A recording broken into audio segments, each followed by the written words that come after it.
Welcome back. Day 4 of May Awareness for Ehlers-Danlos this month. Probably getting my words out of order, and that's something that happens with me. Day 4 is lighted up orange according to Ehlers-Danlos Society and their 30 days of awareness. What do you do to light it up orange? You put an orange light on your porch and turn it on, right? You raise awareness. You talk about Ehlers-Danlos. So, not really having a topic today. I want to tell you about some things that I found that have helped me with EDS. So, one of the big things as I really started to dig into my EDS as it was causing me issues are electrolytes. Like the electrolytes are the big challenge that we talk about. One of the big things with EDS is that we get dehydrated quite a bit. We can't manage to keep on to our electrolytes. We can't hold them. We don't seem to be able to balance them. And we're dehydrated constantly. So this is like, yeah, sure. In the middle of summer, when it's really, really hot out, if you're not drinking enough fluids, you get dehydrated, you have those symptoms. EDS people, we're like that year round, even when it's cold out, every day of the week, if we're not taking in enough fluids. And some people can take in tons of fluids and still be dehydrated. And why is that? And our basic understanding is that sometimes we take in a lot of water and we can flush out our electrolytes just by taking in water, right? So if you drink a ton of water without electrolytes in it to rehydrate yourself, thinking that water hydrates us, right? Well, it can adversely affect us, excuse me, that it will flush out our electrolytes. So you're hearing my voice come in and out a little bit. That's a little bit of my EDS. So what happens is we need to replace our electrolytes. So for EDS, common general rule of thumb is 50% of your fluids that you take in a day should have electrolytes in them. Okay, so then there's the constant battle, which electrolytes are the best, okay, because electrolytes are going to have salt in them, and we're supposed to monitor our salt intake for blood pressure purposes, right? And EDS people are just like normal people too. We're going to have all kinds of conditions. We're going to have high blood pressure, low blood pressure. So we're going to have those salt recommendations from our doctors. We're going to be diabetics. We're going to be struggling with different kinds of those recommendations from our doctors. We're going to have all kinds of conditions on top of our EDS. EDS isn't just the only thing we're dealing with, okay? So what are the best electrolytes to manage, okay? I have been down this road a ton. I started with Gatorade, right? That was your basic, like from childhood, shove the Pedialyte, shove the Gatorade, right? Okay. So if you turn around your bottle of Gatorade and you look at the ingredients, we're all starting to understand that Gatorade is not made the way it was made 15, 20 years ago, right? There's a lot more chemicals in it today than there were before. You can turn around a lot of over-the-shelf electrolyte drinks like that and find those kind of ingredients in it, okay? I have tried every kind of products. I have tried the IV liquids. I have tried, just about anything you can try. I've taken samples, and to be truthful, most of those things in a pinch I will buy, and I will keep those packets. I have tons of those packets floating all over. In a pinch, I may even offer one to you if I think that you're dehydrated and I'm trying to help you out. So they work, okay? And I keep them stashed everywhere. My backpack has a couple of them in them. They're convenient. I keep the packets in my purse. I keep them anywhere because, like I said before in other videos, I will get caught somewhere and I'm going to get dehydrated and I'm going to experience symptoms. Either my blood pressure's off, I'm going to get cranky, I'm going to feel lightheaded, dizzy, I'm going to feel like I'm passing out, like I can't. The panic is going to start to go off the chart. And what I really need is just some fluids and some electrolytes, okay? So when I'm at home and I can manage my condition to the best. Here's what I do. I have found that my brand of EDS is severely nutrient deficient. And what do I mean by nutrient? My stomach is not working. It's digesting food because the food's coming in, food's going out. But somewhere between going in and going out, my body is not breaking down the nutrients, absorbing the nutrients, and using the nutrients correctly. So I'm still alive. So clearly something is being used correctly, right? But I am severely fatigued. So my cellular level is not taking nutrients in and using it for energy. Okay, that's one piece of the puzzle. The next piece of the puzzle is all of the foods that I eat. And if you know me and you're on Facebook, you're seeing the food that I eat. Okay, I'm whole foods, completely whole foods, almost as much organic. And I say that a little trepidatiously because organic has a lot of different catches to it, but whole foods mainly. Like I will eat actually whole, as close to as grown in the ground as possible. I cut it up, I fix my foods, and my body just is not absorbing nutrients. And there's the whole debate about how the food is grown, how the nutrients are getting into the food. Maybe the food doesn't have the nutrients. Okay, that's all out there. Okay, for whatever reason, my body still is not absorbing the nutrients. Okay, my doctor's involved. We're monitoring this. I remember I keep detailed food logs, and I'm still deficient. We're running labs. We're looking at this. We're trying to figure it out, what exactly is going on. I'm still in the diagnosis process. So I'm having these dumps, adrenal dumps, at like 2 and 3 o'clock in the morning. And I have had enough genetics run to know that my liver doesn't work right at all, and that I can't process stress hormones. And so about 2 or 3 o'clock in the morning, I get an overload. I get a dump of hormones that my body can't process. I experience extreme anxiety for no reason. I'm not anxious. I'm sleeping. And my blood pressure goes up. Okay. So some of you out there who listen may resonate with this. It's a condition called hyperadrenal reaction, which is shortened to be hyperPOTS. And it essentially means you just are not processing your adrenal hormones. And there are several different adrenal hormones. It depends on which one you're not processing. I've tracked it long enough that we're getting to the process that's kind of what's going on. Okay. So how do I fix my brand of what's going on? I've experimented around with this, and I dug down into the fact that so many of my nutrients are off that I started experimenting with Celtic sea salt, the gray sea salt.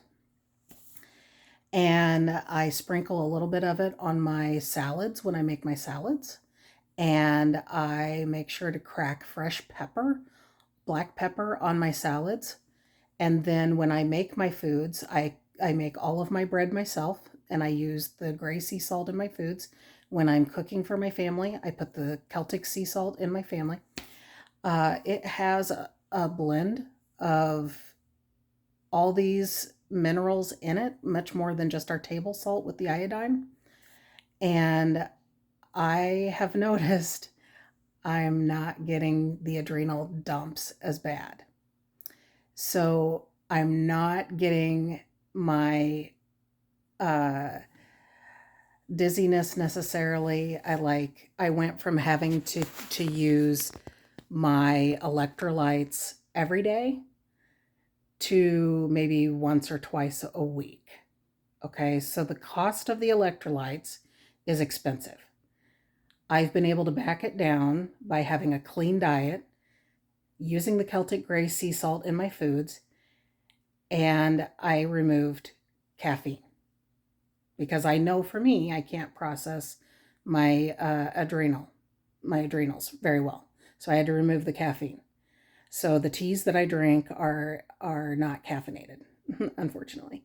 And yeah, I'm still having migraines, so the caffeine is not helping that way. But I don't drink necessarily dark colas, but once in a blue moon these days, I'll get on a kick of them for a few days in a row, and then I get back off of them, and doesn't really seem to be affecting my migraines or anything. But I don't have the issues. I also do a fresh squeezed lemon. I'll do about a tablespoon of fresh squeezed lemon in about 8 ounces of water, because again, I have issues with my liver. And I'll do that almost every morning, although I'm now learning that I'm having an allergy to salicylates that are in the lemon and in citrus foods. So I kind of have to back that down a little bit. I have problems with swelling that are coming from somewhere.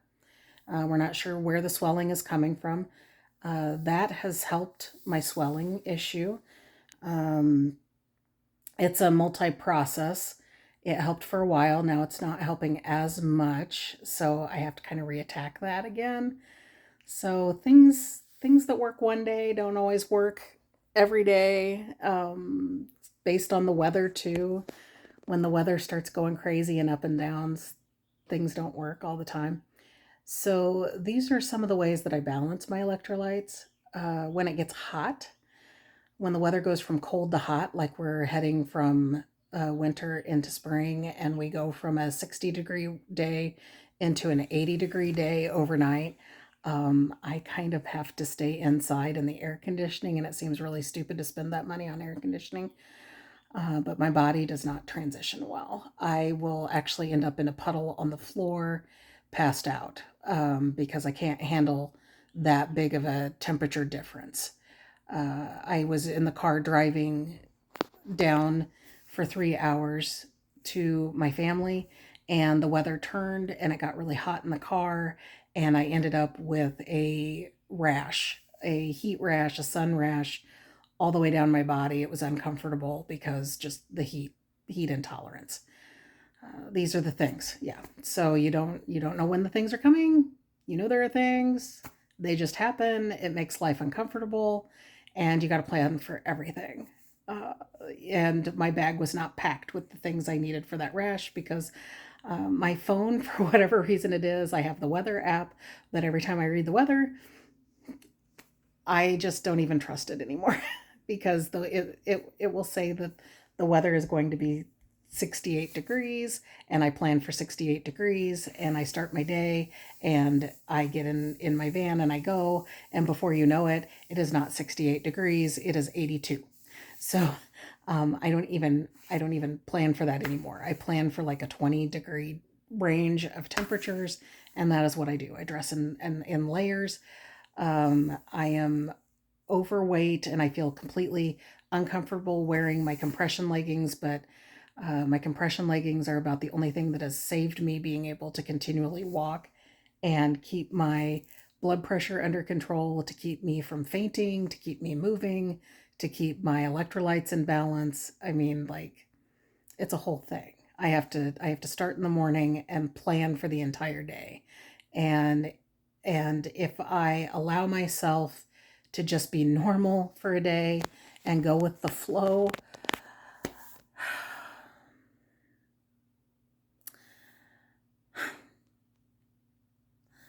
I forget half my gear. I get so many comments from people saying, "Why can't you do this? Why can't you do that? Why are you freaking out about this? Why do you have to stop about that?" Listen, I have to plan ahead because EDS is super expensive. My insurance sucks. I've got bills out the wazoo, and everybody who's going through this is looking for the cheapest way through. We don't have sick days. We've used them all up. We don't have vacation days. We've used them all up. Our medical insurance is maxed, and I don't have extra spending money. So whatever supplies I have are in my house. So if I've left the house for the day, I don't have extra spending money to just walk over to the grocery store and pick up what I need. I am at the mercy of whatever is in my purse, and I have to MacGyver my fix to get where I'm going for the rest of the day. So not only do I have to plan my day bit by bit by bit, I have no working capacity to be flexible. No pun intended. I have almost no ability to be flexible outside of that, to be normal with everybody else, to just pick up and go anymore. And I remember being flexible like that in my schedule when I was younger. I remember having the freedom to just pick up and say, "Okay, let's go. Let's go for 2 days. Let's just pick up a bag, throw some clothes in and go." And I can't. I wish I could show you the medicine box that I just packed yesterday. I had to do 4 of them for the month, and it took me an hour and a half to pack my meds, to make sure that I did them correctly, to make sure I got everything packed in correctly, to make sure I had my supplements so that I don't go off, because invariably, so at some point in the next 4 weeks, my brain function is not going to be there to think about my meds. So, in order for me to stay healthy and stay on track, I have to do it when my brain is clear and thinking about it. So, um, we started on electrolytes, and we end up somewhere else. But the electrolytes keep me on track because it helps keep the nutrients balanced at the end of the day. Um, we don't think about all the electrolytes that are there. They're not just salt. It's not just sodium. It's potassium, it's chloride, it's magnesium. You know, your magnesium is huge, guys. It's one of the big things that's helping keep my pain under control. So just because your lab values say that you're within range, it doesn't mean that you're actually within optimum range. So keep that in mind when you're looking at your lab work, when your labs are being run. Your doctors, when they're telling you that your potassium is fine, but you look up what, potassium, being low on potassium might feel like, and you're having those symptoms. Or you look up what it might feel like to be low on magnesium, and you have those symptoms, but your lab work says you're at the low end of magnesium, which are the things that I deal with on a regular basis. I am always right on the border of the low end of all of my labs for electrolytes, and have been for a long time. And yeah, when you keep going in and saying, I'm dehydrated, and it's the middle of winter, why am I dehydrated? And the doctor's looking at you saying, well, you need to drink more fluids. And I'm, if I drank more fluids, I could float a boat, honestly, because what's the problem? Where are things going wrong? Like, how do you fix that? Like, I'm already drinking 100 ounces of water a day, or 100 ounces of liquid a day. And if I drank any more, I would literally just, like, it would come back up, like, because I have been to the point of drinking so much liquid that I have um, what's the word? Uh, to the point where I have diluted my electrolytes to the point that it was bad, and I had to eat so much salt to get back, because I did what the doctors told me to do to fix it, and it didn't work. And then that's when I learned not to do it that way. So this is part of the journey. This is part of learning your body. You have to learn your body. Don't go by what they're telling you to do. Um, Listen to them. Listen to your doctors, and then listen to what they're telling you to do and what your body says is working and is not working. Because that's how I eventually had to figure out what is working for my body, what is not working for my body. And yeah, when I went in and told my doctor, I did what you said, and I had these symptoms. And aren't those symptoms of when, like, you've drank too much water and you've actually flushed out way too many electrolytes. Oh yeah, but that shouldn't have happened. Like, you shouldn't have had that. Uh-huh. What should I do about that? Oh, I don't know. So let's go back to your weight. Your weight is the issue. That's what I've heard for 20 years. We'll talk about weight at a future date. My weight is not the issue, by the way. I don't eat enough to look the way that I do, guys. And I know a lot of you don't either. And I haven't for a long time. My weight is not the issue. And I now have doctors who understand when I tell them, I've been doing what you've told me to do about the weight for a long time. And my weight is not the issue. It never was. I don't eat enough, literally, to look the way that I do. And I haven't for a very, very long time. And nobody can tell me why my body looks the way it does. Okay? But I hear all the derogatory comments, and I hear the people who make jokes, and I hear the people who make fun of me or tell me that I'm doing it to myself by the way that I look and that I don't exercise enough. Okay? We're cruel to each other, and we're not thinking about each other, and we're not being kind enough to each other. Okay? So keep these things in mind when you're trying to balance your nutrients. EDS is brutal. Not enough people know about this condition. Not enough people understand. And this isn't the only condition like this. I mean, just we need to rewrite how we are as human beings to each other in general. Okay, be careful with everybody around you. See you next time.